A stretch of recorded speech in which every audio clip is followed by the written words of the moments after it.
Budget special में हाजिर खिदमत हैं और आज हमारे मेहमान हैं FPCCI के सदर ज़ुबैर तुफ़ैल साहब, जो पाकिस्तान की जितनी ताजर तंजीमें हैं उनके नुमाइंदे हैं, उनके सरबराह हैं। उनको हम ज़ुबैर साहब आपको खुशामदीद कहते हैं अपने प्रोग्राम में। ज़ुबैर साहब, हमारा इस प्रोग्राम का बुनियादी मकसद है कि बजट के हवाले से जो 4 साल गुजरे हैं, जो 4 बजट आ चुके हैं, उस पर आपकी राय लेना और जो आने वाला बजट है उसमें क्या आपकी तवक्कुआत हैं, उन पर आवाम को भी आगाह करना, ताजर बरादरी को और जो बाकी शोबे हैं उनको आगाह करना। तो आज हमारा आपसे जो पहला क्वेश्चन है वो इसी हवाले से है कि जो मौजूदा हुकूमत है, नून लीग की हुक्मरान जमात है, इनके आप किस तरह देखते हैं? जो 4 बजट गुजर चुके हैं उनकी इक़्तिसादी पॉलिसियों के हवाले से, ख़ासकर ट्रेडर्स के हवाले से, इंडस्ट्री के हवाले से, बिज़नेस सरगर्मियों के हवाले से, उनको किस नज़र से देखते हैं? आया उससे फ़रोग पाया है या उसमें कोई किसी किस्म की रुकावटें आप चाहते हैं उसमें कोई बेहतरी आए? बिस्मिल्लाहिर्रहमानिर्रहीम। आपने कहा कि 4 बजट गुजर गए हैं, बिल्कुल सही बात है।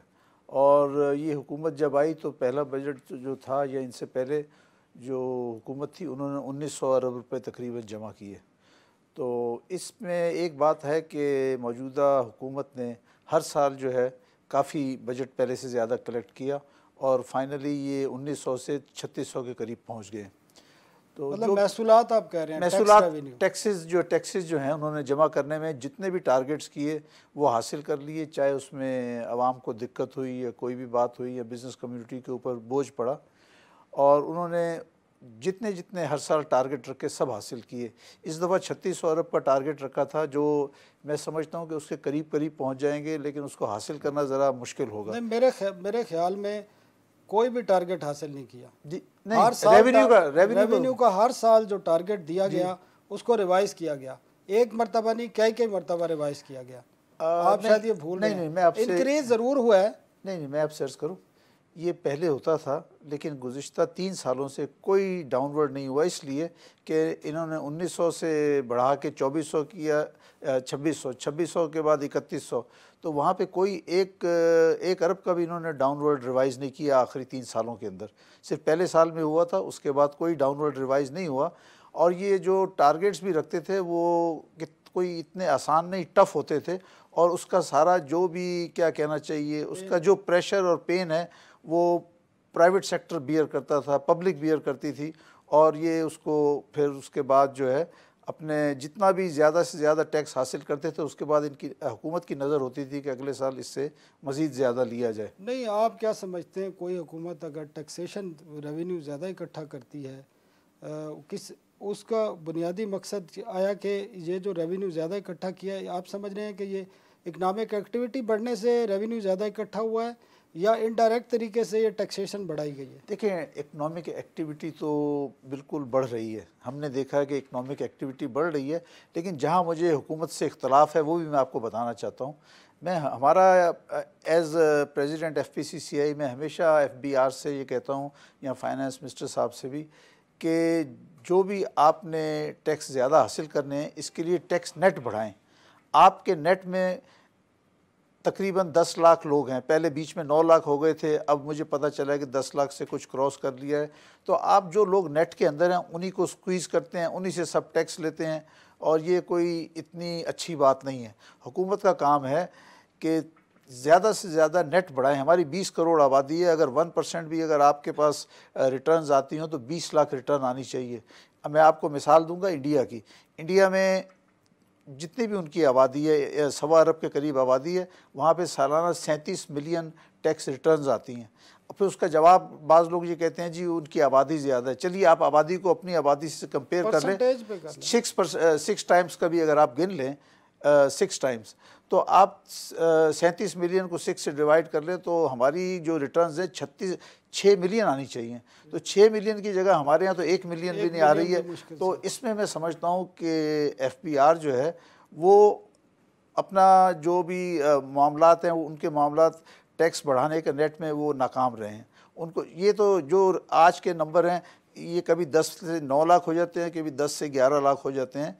एफबीआर का काम है कि इस नेट को, जब वो कहते हैं कि उनके पास सब इन्फॉर्मेशन है, उनको पता है कि 30 लाख आदमी के पास क्या कुछ है, तो जब उनके पास पता है तो उसको अप्लाई क्यों नहीं करते? उन लोगों को जाके पकड़ते क्यों नहीं? आप चाह रहे हैं कि एफबीआर को मजीद इख्तियारात दें ट्रेडर्स को दबाने के नहीं, लिए? ट्रेडर्स की बात नहीं, जो नेट में नहीं है उसको पकड़ें, जो लोग नेट में नहीं हैं उनको पकड़ें। ये 10 लाख आदमी का कब तक गला दबाते रहेंगे? जो 10 लाख आदमी नेट के अंदर हैं उसमें भी मैं आपसे अर्ज़ करूं कि हकीकत में तो 6 लाख लोग हैं जो सैलरीड हैं, उनका तो टैक्स खुद ब खुद कट जाता है। और जो बिजनेसमैन हैं वो 4 लाख हैं, और 4 लाख में भी उसकी बड़ी मेजॉरिटी ऐसी है जो हज़ारों में टैक्स देती है और करोड़ों में टैक्स देने वाले बहुत कम हैं। तो इसमें सबसे बेहतर चीज़ तो ये होगी कि आप मुनसफाना तरीके से ये जो 11 लाख का ये 10 लाख लोग रिटर्न भर रहे हैं, इसको एफबीआर हंगामी तौर पे कोई ऐसे इक़दामात करे कि ये 1 साल के अंदर 20 लाख के ऊपर आएँ। और उसमें बहुत सारे तरीके हैं, बड़ी गाड़ियों में घूम रहे हैं, हर एक को रोकें, कहीं भी बता एनटीएन है या नहीं है। एनटीएन नहीं है उसको वहीं फॉर्म दे भराएं, नहीं देता तो गाड़ी को थाने में जाके बंद कर दें। आप एफबीआर के हाथ में पुलिस के इख्तियारात भी देने की वो डिमांड कर रहे हैं कि उनको पुलिस के इख्तियारात भी दें। मैं कह रहा हूँ जो टैक्स चोर है उनको पकड़ें, मैं ये नहीं कह रहा हूँ कि क्या है, जो टैक्स नहीं दे रहा है उसको पकड़ें। आपकी जो सैलरी है, आपका जो कंपनी है आपके पहले टैक्स काटती है, फिर बाकी नेट अमाउंट का आपको चेक देती है। बताएं जी, आप एफबीआर में जब टैक्स मामलात पर कोई भी ट्रेडर जाता है वो खुशी से जा रहा होता है या डर के जा रहा होता है? देखें, जो नेट के बाहर है वो तो बड़ा खुश है कि वो नेट में है ही नहीं, और जो आदमी नेट के अंदर है उसकी मजबूरी है कि उसने वहाँ जाना भी है, उसने रिटर्न भी भरनी है, उसने विदहोल्डिंग टैक्स भी देना है, उसने लोगों का भी विदहोल्डिंग टैक्स काटना है। अब आप देखें ना कि जो लोग टैक्स नेट में हैं, अब इन्होंने उनको विदहोल्डिंग एजेंट बना दिया। जो इनकी जिम्मेदारी हैं वो सब बिजनेसमैन पूरी कर रहा है कि जिसको पेमेंट देता है उसका विदहोल्डिंग टैक्स काटता है, उसको काट के उसको जो जितने भी देने 5 दिन 7 आपकी रिकमेंडेशन पे किया या अपने तौर पर? नहीं, उन्होंने अपनी आसानी के लिए किया। हुकूमत ने अपनी आसानी के लिए किया कि बजाय इसके कि वो टैक्स वसूल करते हैं, उन्होंने बिजनेसमैन को इस काम पे लगा दिया है कि भाई आप जो है विदहोल्डिंग टैक्स काटें, और वो इनके जो है बगैर तनख्वाह के मुलाजिम हो गए हैं। नहीं तो आपने ये मिनिस्ट्री से या एफबीआर से बात की है कि इस इशू को रिजॉल्व किया जाए? देखिए, हम बात करते हैं लेकिन बात ये है कि इस वक्त एफबीआर के पास ये इतना आसान हल आ गया है, और जहाँ तक मुझे मेरा अंदाज़ा है कि 75% जो टैक्स है वो विदहोल्डिंग से ही जमा हो रहा है। इंपोर्ट हो रहा है तो पोर्ट के ऊपर ले लिया, इसी तरह कहीं सप्लाई दी तो वहाँ से विदहोल्डिंग आ गया, आपने किसी की पेमेंट की तो उससे विदहोल्डिंग काट लिया। तो जहाँ आप कहें ना कि एफबीआर कोई अपनी एफर्ट से टैक्स जमा करता है तो वो वाले एफर्ट्स नहीं होती हैं। इनको चाहिए कि इनके जो ऑफिसर्स हैं जो कमरे के अंदर बैठे हैं एयर कंडीशनड कमरों में, उन कमरों से बाहर निकलें, जाके देखें जो नेट के अंदर नहीं है उनको जाके पकड़ें, वरना तमाम बोझ उन्हीं 10 लाख लोगों पे रहेगा जो नेट के अंदर है। उनमें भी 10 लाख में से 6 लाख सैलरीड निकाल दें, 4 लाख के ऊपर रहेगा, उन्हीं से सारे ये। अच्छा ज़ुबैर साहब, आप कह रहे हैं इकनॉमिक एक्टिविटी बढ़ रही है, ना टैक्स नेट बढ़ रहा है ना आपकी एक्सपोर्ट बढ़ रही है, बल्कि 2013 में जो एक्सपोर्ट थी 25 अरब डॉलर थी, जो इस साल लगता यही है कि 19.5 अरब डॉलर होंगी। 6 अरब डॉलर आपकी एक्सपोर्ट गिर गई। आपकी एग्रीकल्चर में काटन की 30% पैदावार गिर गई है। आपके बाकी इश्यूज़ में भी यही इशू आ रहा है कि इन्फ्लेशन भी कम है, उससे भी आपको पता है ग्रोथ पे असर पड़ता है। तो आप किस तरह कह रहे हैं कि इकनॉमिक एक्टिविटी बूम कर रही हैं, ना आपके टैक्स जो नेट बढ़ रहा है वो बढ़ रहा है, ना आपकी एक्सपोर्ट बढ़ रही हैं, ना आपके कोई और इश्यूज़ इस तरह के हैं कि नज़र आ रहा हो कि बहुत ज़्यादा इकनॉमिक एक्टिविटी हो? तो किस बुनियाद पे आप कह रहे हैं? देखिए, आप जो कह रहे हैं कि एक्सपोर्ट घट गई है, उसकी मैं कुछ वजूहत आपको बताऊं। वजूहत ये हैं कि हमारी कॉस्ट ऑफ डूइंग बिज़नेस बहुत हाई है, हमारी एनर्जी की कॉस्ट ज़्यादा है, हमारी गैस की कीमत ज़्यादा है। आप मुकाबला किससे कर रहे हैं? आप इंडिया से मुकाबला कर रहे हैं, आप बांग्लादेश से मुकाबला कर रहे हैं। बांग्लादेश वो मुल्क है जिसको 1 किलो रुई पैदा नहीं करता और 28 अरब डॉलर की सिर्फ गारमेंट्स एक्सपोर्ट करता है, उसकी टोटल एक्सपोर्ट 36 अरब डॉलर है। हमारे यहाँ मसला ये है कि अच्छा, आपने कहा कि रुई की प्रोडक्शन कम हो गई, बिल्कुल सही बात है। रुई जो थी आज से 2 साल पहले 15 मिलियन बेल पैदा होती थी, अब 10 मिलियन बेल पैदा हुई है। उसकी भी एक वजह है। क्या वजह? उसका वजह ये है कि आपकी जो रुई जहाँ पैदा होती है उस जगह पे सब जगह पे गन्ना लगना शुरू हो गया। आपने गन्ने को सपोर्ट प्राइस दी है, लेकिन आपने हुकूमत ने रुई को कोई सपोर्ट प्राइस नहीं दी है। तो वो तो सारी आप लोगों की थोड़ी है, वो तो हुक्मरानों की है। तो 8 मिलें तो शरीफ फैमिली की। मैं वही तो आपने कहने जा रहा हूँ। देखें, मुझे नहीं पता, लेकिन जो चीनी की मिलें हैं वो हुक्मरानों की हैं, चाहे सिंध के अंदर हो। देखिए, सिंध में तो जितनी भी चीनी की मिलें हैं वो सिर्फ 1 या 2 अफराद की हैं, और इसी तरह पंजाब में भी जो है चीनी की मिलें बेशतर जो हैं वो सियासतदानों की हैं। अब जब हुकूमत और दूसरे सियासतदान मिलकर पॉलिसीज़ ऐसी बनाते हैं कि आप गन्ना उगाएं तो आपको ज़्यादा रिटर्न आएगा, तो फार्मर जो है वो हक बजानिब है कि वो गन्ना पैदा करता है, क्योंकि गन्ने में उसको सपोर्ट प्राइस पता है कि मैं जो लगाऊंगा, इसमें जो मेहनत करूंगा, बीज डालूंगा, खाद डालूंगा, उसके बाद उसको पता है कि सपोर्ट प्राइस जो है तकरीबन 175 रुपये मन की है। तो इस वजह से काश्तकार जो है ख़ुद ब खुद गन्ने की तरफ चला गया, और वो अपनी गन्ने में उसको ज़्यादा नफ़ा हो रहा है, तो वो अपने मुनाफे को देखते हुए गन्ने पे गया। वरना जो कॉटन ग्रोइंग एरिया, अगर वहाँ पे कॉटन होती तो हमारे भी 15 मिलियन बेल्स ही होनी चाहिए थी, लेकिन वो नहीं हुई। इसी तरह एक्सपोर्ट जो दूसरी एक्सपोर्टर्स की कॉस्ट है ना, वो उसमें 2-3 एक और मसाइल भी हैं। एक हैं कि उनके रिफ़ंड्स टाइम पे नहीं होते। एक्सपोर्टर्स जो है वो कहते हैं कि हमारे इतने अरब रुपए हुकूमत के पास फंसे हुए हैं। कितने हैं जी आपके ख्याल में इस वक्त रिफंड कितने? देखिए, मेरे पास सही नंबर नहीं है, लेकिन मैं ये कहता हूँ, आपको बताना चाहता हूँ कि एक मीटिंग में स्टैंडिंग कमेटी की मीटिंग में, नेशनल असेंबली की स्टैंडिंग कमेटी में चेयरमैन FBR डॉक्टर इरशाद साहब ने बताया था कि तकरीबन 150 अरब है, लेकिन जो एक्सपोर्टर्स हैं वो कहते हैं ये 200 अरब से ज़्यादा है। एक शॉर्ट ब्रेक लेते हैं, उसके बाद ये गुफ्तगू का सिलसिला जारी रहेगा।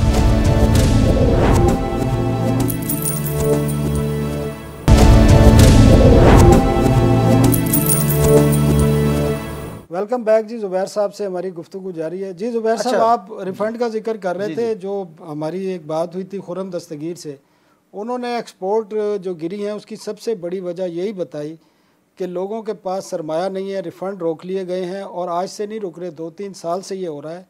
और वो जो आप बात बता रहे थे कमेटी की, वो सही कह रहे हैं कि जो ट्रेडर्स हैं या एक्सपोर्टर्स हैं उनके ख्याल में 200 अरब से भी ज़्यादा हैं। और जो आप बता रहे थे कि रेवेन्यू बढ़ रहा है, उसमें एक ये वजह भी है कि लोगों के एडवांस टैक्सेस ले लिए जाते हैं, लोगों से रिफ़ंड रोक लिए जाते हैं। तो उसको किस तरह आप टैकल कर रहे हैं, हल कर रहे हैं? देखिए, एक्सपोर्ट रिफ़ंड्स जो हैं उसमें काफ़ी डिले हो रही है, और हमने FBR के चेयरमैन से हारून अख्तर साहब से भी बात की, और इवन वज़ीर ख़जाना साहब इसहाक डार साहब से भी बात की, और हमने उन्हें ये तजवीज़ दी है कि अगर हुकूमत किसी भी वजह से रिफ़ंड नहीं अदा कर पा रही, जो भी उनकी मजबूरी होगी, तो उसकी जगह हमें बॉन्ड इशू कर दें।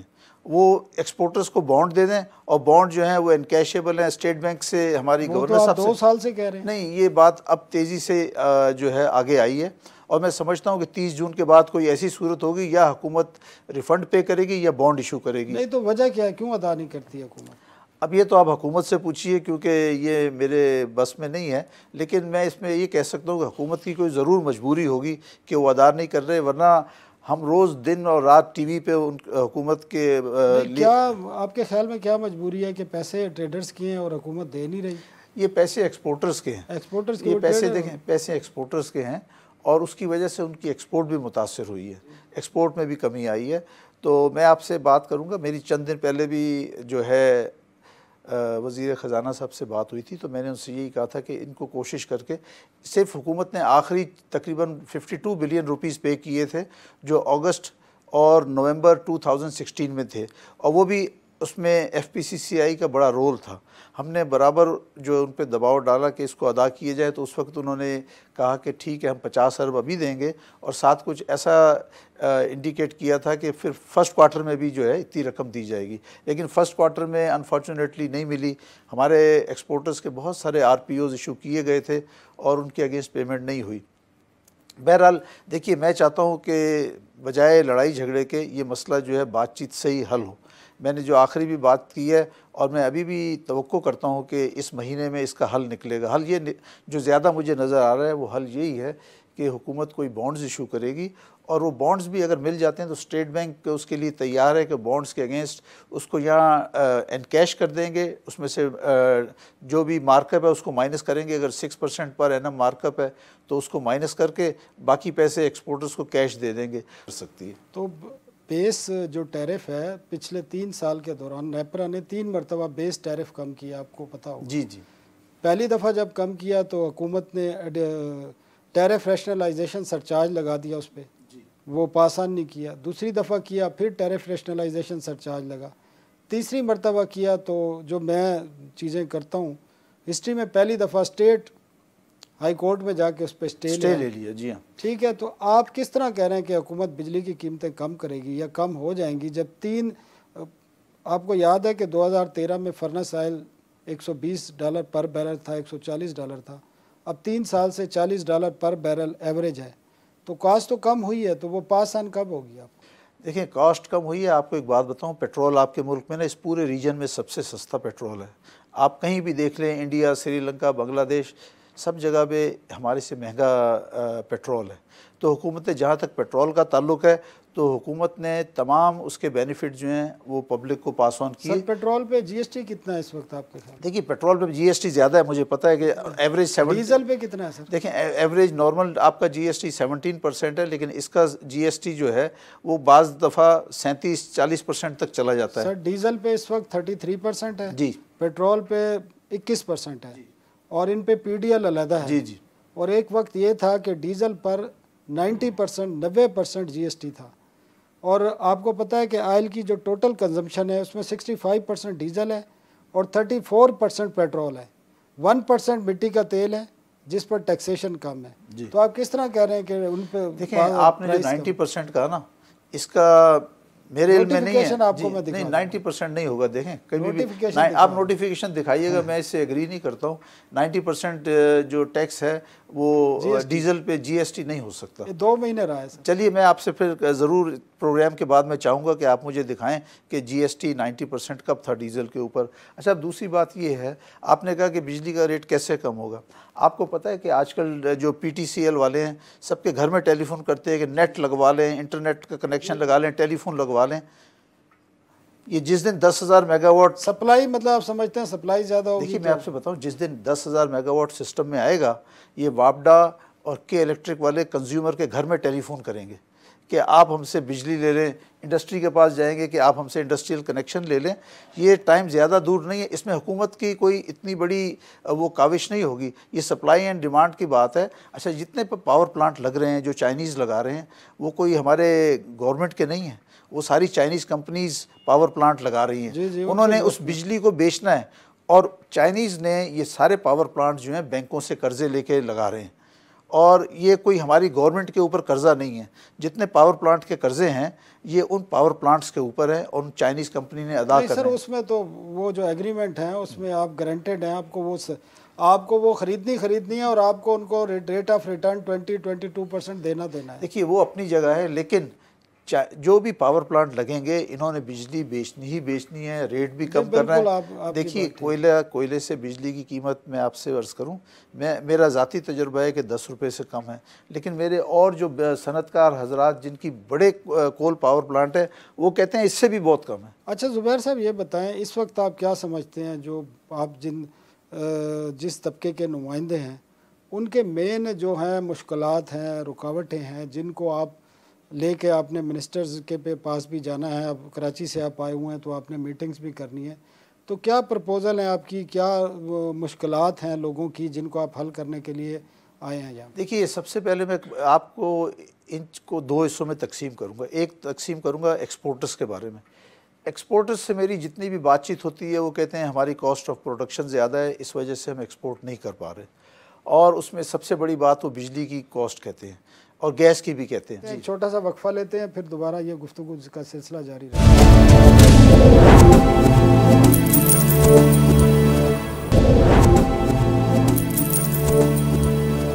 Welcome back. जी ज़ुबैर साहब, आप वो मुश्किलात का जिक्र कर रहे हैं। मुश्किलात में देखें, एक्सपोर्टर्स की सबसे बड़ी मुश्किल है कि उसकी कॉस्ट ऑफ प्रोडक्शन ज़्यादा है। तो आपकी डिमांड क्या है, क्या होना चाहिए?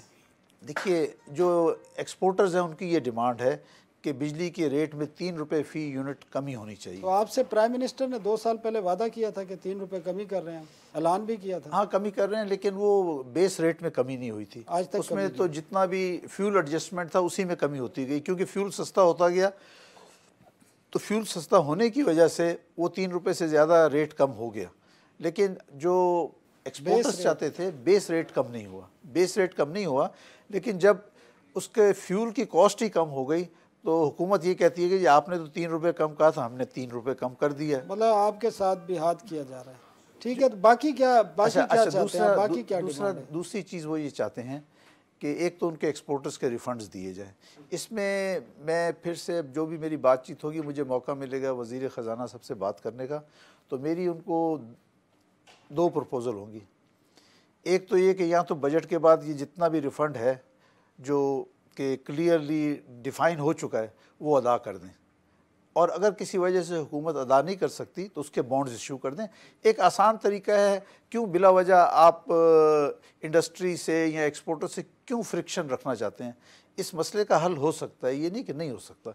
इस मसले का हल सिर्फ यही है, या उनके रिफंड्स अदा कर दें, और हुकूमत की कोई भी मजबूरी है तो उसको उसकी वजह से उसको बॉन्ड्स दे दें। बॉन्ड्स चाहे पेएबल आफ्टर 2 ईयर्स हों, वो बॉन्ड्स लेके एक्सपोर्टर जो है बैंक में जाएगा, बैंक से उसको एनकैश करा लेगा, उसका भी मसला हल हो जाएगा, हुकूमत का मसला भी हल हो जाएगा। ये एक बेहतरीन तरीका है इसको मामले को बेहतर करने का। दूसरी बात देखें, ये जो पावर प्लांट्स लग रहे हैं इसमें जो आहिस्ता आहिस्ता सिस्टम के अंदर आएंगे। इस साल सबसे पहला जो कोल का पावर प्लांट है वो कराची में पोर्ट कासिम पे लग रहा है, वो 1320 मेगावाट का है। वो इंशाल्लाह 4th क्वार्टर में स्टार्ट होगा। उसका ओरिजिनली जो था उसका स्टार्टअप टाइम था दिसंबर 17, लेकिन हुकूमत ने और वज़ीर आज़म साहब जब कराची तशरीफ़ लाए थे तो उन्होंने उनसे कहा अगर आप 3 महीने पहले इसको स्टार्ट करेंगे तो हुकूमत उसके अगेंस्ट कोई उनको क्या कहना चाहिए, इंसेंटिव देगी। अच्छा सर, अब ये अगर 1320 मेगावाट आता है, इसी तरह कोई और भी प्लांट्स हैं, अगर आहिस्ता आहिस्ता भी आना शुरू हो जाते हैं और अगले साल फिर नीलम झेलम डैम से भी बिजली आना शुरू हो जाती है जो सबसे सस्ती होगी, तो ओवरऑल इंडस्ट्री पे भी और आपकी इलेक्ट्रिसिटी सप्लाई के सिस्टम पे जो है ना काफ़ी बेहतर असरात आएंगे। अच्छा, बाकी जो टैक्सेशन के इश्यूज़ हैं जो ट्रेडर्स को दरपेश हैं, छोटे ताजरों को खासकर बड़ा तंग किया जाता है, उनकी शिकायतें भी हैं। FBR के और भी इशू हैं जो FBR एहलकारों को पावर्स दी जा रही हैं, वो डिफरेंट किस्म के इश्यूज़ हैं। वो क्या इशूज़ हैं? मैं आपसे शेयर करना चाहता हूँ। देखिए, FBR के जो अफसरान हैं जो फील्ड फॉर्मेशन में हैं, उसमें फील्ड फॉर्मेशन से मुराद है कि इस्लामाबाद को छोड़ के, FBR को छोड़ के नीचे जितने भी RTOs हैं, LTUs हैं, उनका रवैया टैक्स पेयर के साथ अच्छा नहीं है। वो जो हैं मिसाल के तौर पे अभी बजट आ रहा है तो उनके पास कोई शॉर्टफॉल है, जो सामने ताजिर नज़र आता है उसको पकड़ के उससे अकाउंट में से पैसे ले लिए, उसको ये कर लिया, वो किया। ये चीज़ नहीं होनी चाहिए। आपको FBR इस्लामाबाद को ये चाहिए कि फील्ड फॉर्मेशन से कहे वो पैसे कलेक्ट करे जो ड्यू हैं, किसी को हैरासमेंट नहीं करे। फिर एक नया तरीका फील्ड फॉर्मेशन में उन्होंने अख्तियार किया है कि किसी भी टैक्स पेयर को पकड़ के और उसको एक नोटिस निकाल देते हैं कि भाई आपका फ़लाना फ़लाना फ़लाना, आपके हमारे हिसाब से आपके ऊपर 5 करोड़ रुपया टैक्स बनता है। अब वो उसको 5 करोड़ का नोटिस दे के उसको बुखार चढ़ा देते हैं उस टैक्स पेयर को। वो फिर इधर भागता है, उधर भागता है, और उसके बाद वो फिर सबसे पहले कमिश्नर अपील के पास जाता है, और कमिश्नर अपील जो है मुझे अफसोस के साथ कहना पड़ता है कि वहाँ कोई इंसाफ नहीं मिलता है। वो ठक करके उसकी अपील रिजेक्ट कर देता है, और उसके बाद जहाँ उसको जहाँ स्टेज पे इंसाफ मिलता है वो है ट्रिब्यूनल में आते हैं तो इनके जितने गलत फैसले होते हैं। ये सर, इनके मसलों का हल किस तरह होगा?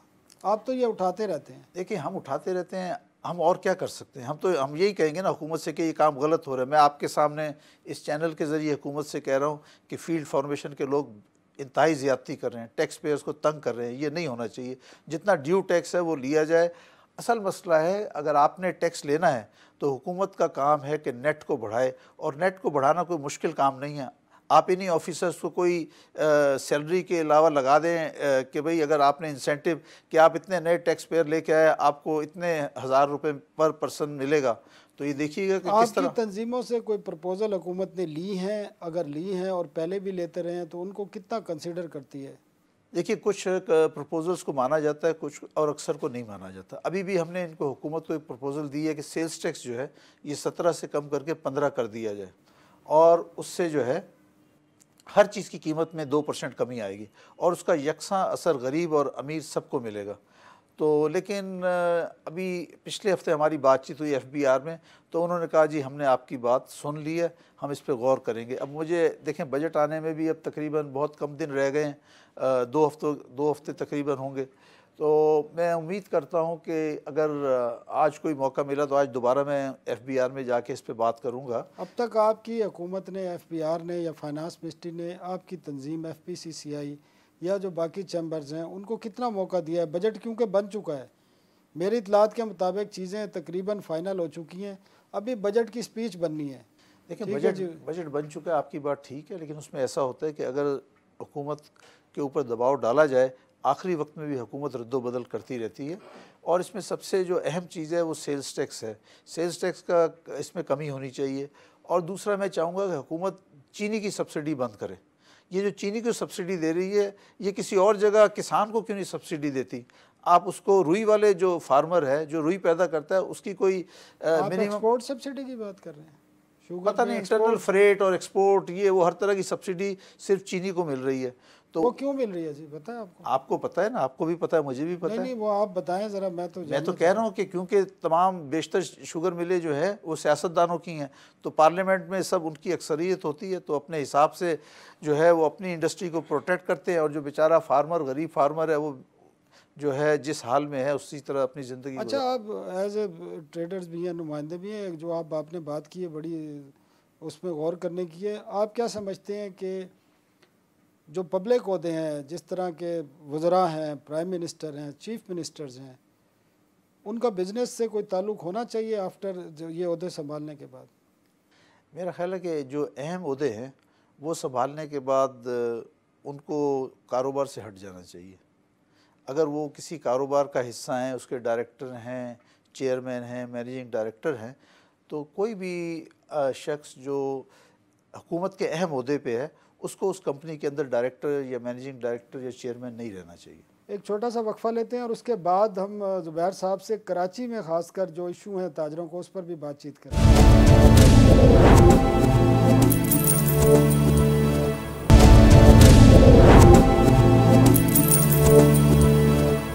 Welcome back. ज़ुबैर साहब से हमारी गुफ्तगू जारी है। ज़ुबैर साहब, पाकिस्तान में जो कराची शहर है उसको ट्रेड का हब कहा जाता है और रहा भी रहा है। आपकी पहली पोर्ट भी है, सबसे बड़ी पोर्ट भी है। लेकिन मैं ख़ुद भी कराची जाता रहा हूँ। जो कराची के हालात रहे हैं गुज़श्ता 10 से 15 साल के दौरान, अभी भी, बल्कि जो कराची का ख़ासकर जो मैं चीज़ें देखता हूँ, कराची का इंडस्ट्रियल एरिया का जो इंफ्रास्ट्रक्चर है, पानी की सूरत हाल है, बिजली की सूरत हाल है, वहाँ पर जो और इशू, वजह क्या है, बुनियादी वजूहात क्या है और क्यों हुकूमत? देखिए, कराची जो शहर है, मैं समझता हूँ कि उस पर मरकज़ी हुकूमत की तवज्जो अच्छी तरह नहीं है। लेकिन मरकज़ी हुकूमत ये कहती है तमाम मामला ये सिंध हुकूमत का है। सिंध हुकूमत की ज़िम्मेदारी है कि वो चीज़ें मुहैया करे। अगर इंफ्रास्ट्रक्चर नहीं है तो सिंध हुकूमत बना के दे, अगर पानी नहीं है तो सिंध हुकूमत दे। और इसी तरह से जैसे मेयर को कोई पैसे नहीं मिल रहे, आज तकरीबन 6-8 महीने हो गए हैं वसीम अख्तर कराची के मेयर मुंतखब हुए हैं, लेकिन उनको सिंध हुकूमत फ़ंड ही नहीं देती। वो तो बेचारा क्या करेगा? वो कचरा है कराची में, शहर में साफ़ ही नहीं होता, हर जगह कचरा ही कचरा पड़ा हुआ है। लेकिन मैं आपसे ये कहूँगा कि 3 महीने से जो है ना, सिंध हुकूमत ने पैसे देने शुरू किए हैं, ख़ास तौर पे इंडस्ट्रियल एरिया के रोड्स बनाने के लिए। उन्होंने तकरीबन 2.25 या 3 अरब रुपए दिए हैं, और वो दिए हैं प्राइवेट बिजनेस उनको दिए हैं कि वो कह रहे हैं कि हम इसको अपने पास हम काम नहीं कराएंगे। आपके जो भी इंडस्ट्रियल एरियाज़ हैं, अगर साइट का है, कुरंगी का है, लांडी का है, तो उन्होंने कहा कि आप हमसे पैसे लें और आप ख़ुद बनवाएं। तो ये पहली दफ़ा हुआ, वरना हुकूमत हमेशा कहती है कि नहीं ये सब कुछ हम बनवाएंगे, हम टेंडर करेंगे, हम ये करेंगे। तो अभी 3 महीने हुए हैं और उसमें कोई 1.5-2 महीने से काम शुरू हुआ है। तो प्राइवेट सेक्टर के जो लोग हैं वो इंफ्रास्ट्रक्चर या रोड्स बनवा रहे हैं इंडस्ट्रियल एरिया में, और मेरी उम्मीद है कि आइंदा 6 महीने के अंदर इंडस्ट्रियल एरिया के रोड बन जाएंगे। बाकी शहर का मैं नहीं कह सकता, वो हुकूमत सिंध की ज़िम्मेदारी है। पानी की भी मुसलसल शॉर्टेज चल रही है, पानी जो है घरों में पानी नहीं आता है, सब लोग जो हैं महंगे टैंकर्स लेके और गुजारा करते हैं। हाँ, मरकज़ी हुकूमत ने कराची में एक काम ज़रूर किया है कि ग्रीन बस के लिए जो है काफ़ी फ़ंड दिए हैं, और वो हुकूमत ख़ुद से बनवा रही है ग्रीन बस। वो 50-50 पे है, 50 सिंध हुकूमत दे रही है, 50। तो वो उन्होंने दिए है, उसमें वो तेज़ी से काम हो रहा है। वो इस साल के आखिर तक जो है तैयार हो जाएगी।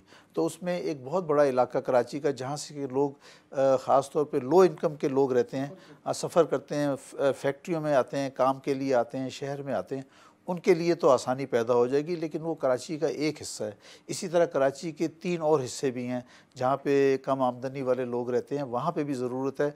और मैं समझता हूँ हुकूमत को कुछ अपने पास से ज़्यादा फंड्स निकाल के देने चाहिए कराची के लिए। देखिए, कराची से आपका इतना बड़ा बिज़नेस हब है, इतना टैक्स जनरेट होता है, सारी चीज़ें होती हैं।